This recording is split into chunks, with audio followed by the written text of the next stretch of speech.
New Jersey, we know that this nation has not ever been, nor will it ever be, ruled by kings. We take oaths to a constitution, not a king. We've chosen liberty, the very foundation of democracy, and we've chosen prosperity necessary to create opportunity for all. And joining me now, New Jersey Governor-elect Mikie Sherrill, just 2 days ahead of her inauguration. We will drop the governor-elect title and go right to governor on Tuesday. Your election really sparked the imagination of a lot of, especially Democrats around the country. What are the big picture aspirations you have for your governorship? The big picture aspirations are actually in our state seal, liberty and prosperity. It's what hundreds and hundreds of New Jerseyans, thousands have died for. That is what we're protecting, because in that prosperity, we're creating access to opportunity. And right now, the doors to opportunity are being shut down at every level.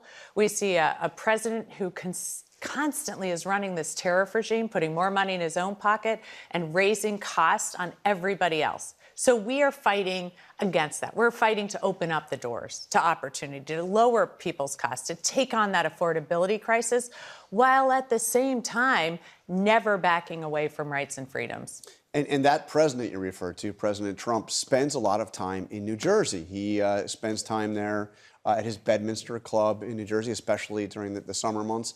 Have you talked to him since you won? I've not spoken to the president directly. I've spoken to people in the administration about some of the key needs of New Jersey. And when you do talk to him, and you saw Mayor Mamdani actually went to Washington and met with him in the Oval Office, a very surprisingly friendly meeting, it seemed. What is your message to him, and what has been your message to his administration? My message is that the area I represent is responsible for an incredible amount of innovation for the nation's economy, and to continue to punish the people of New Jersey, who, by the way, send $70 billion more in federal taxes to the government than we receive back, to continue to attack opportunity, innovation, schools, jobs. Cost of living is madness. I mean, this is the area where we can really grow the American economy, and instead, the president continues to focus on things like spending billions of dollars buying Greenland and then putting tariffs up on Europe, like all of our NATO allies. Can you imagine the cost that would be to everybody's pocketbook? And I can guarantee you, after spending a year and speaking to thousands of people across the state, that there is not one person in New Jersey that wakes up in the morning and says, gee, I hope today's the day that the president dumps billions of dollars into buying Greenland while my grocery store costs continue to go up. That's a trade. I mean, nobody wants that trade. Well, it doesn't appear that it's for sale anyway, so we'll see where this goes. But the tariffs are very much real. What do you make of what's happening with ICE in Minneapolis? The president said he was going to use our American cities for practice for troops. He's now put a deployment order out in Alaska to potentially put them on the streets. I think he is trying to incite the protesters. Somebody asked me yesterday, haven't the protests been peaceful? I said, the protesters have been peaceful, but ICE hasn't been.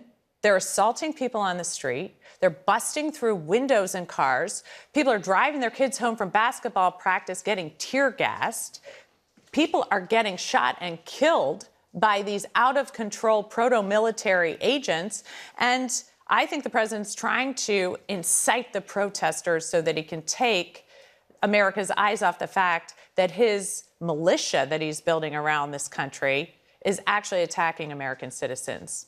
You're a military veteran, Navy veteran, 10 years, I believe. What would it mean if he actually goes through with the threat to invoke the Insurrection Act and send those active duty troops that are now on standby into Minneapolis? Again, he seems to be trying to incite an insurrection so he can then put troops on the street for the Insurrection Act. This is something that every single American should be concerned about, that we are somehow going to have to live our lives under military troops on the street. It is not how the troops should be used. I know there are as you mentioned, I served for almost 10 years. I'm a military veteran. My husband's a military veteran. We have family members who are serving. There are many people in our military who are just wondering how long they can hold out until they find themselves policing their own countrymen. These aren't choices the military should have to make. The only insurrections that are happening are the ones the president himself is inciting. That is not what the Insurrection Act is for. He's continuing to twist our laws and our values to try to take over power, and it's inappropriate.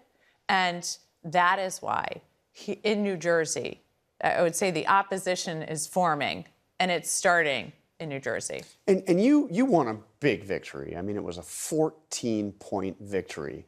Kamala Harris won in New Jersey, I believe, by 6 points. I mean, you did significantly better than Democrats had been doing.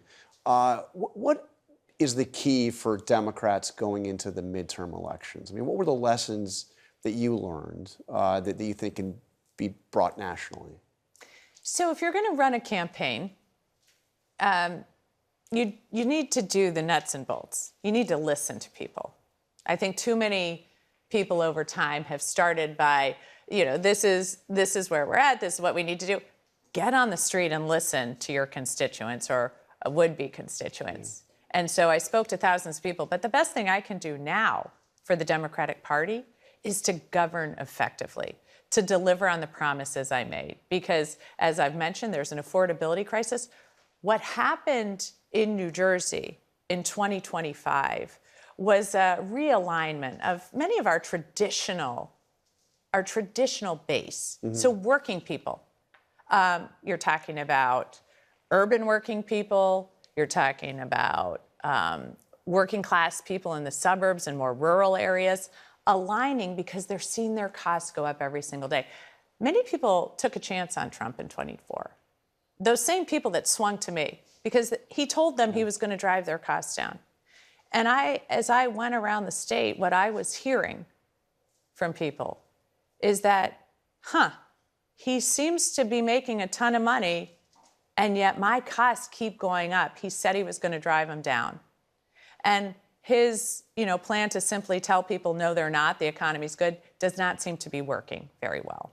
All right. Well, it is great to have you here 2 days before a couple days before you're sworn in. We'll talk to you once you get settled in Trenton. Thank you very much. I appreciate it. Thank you.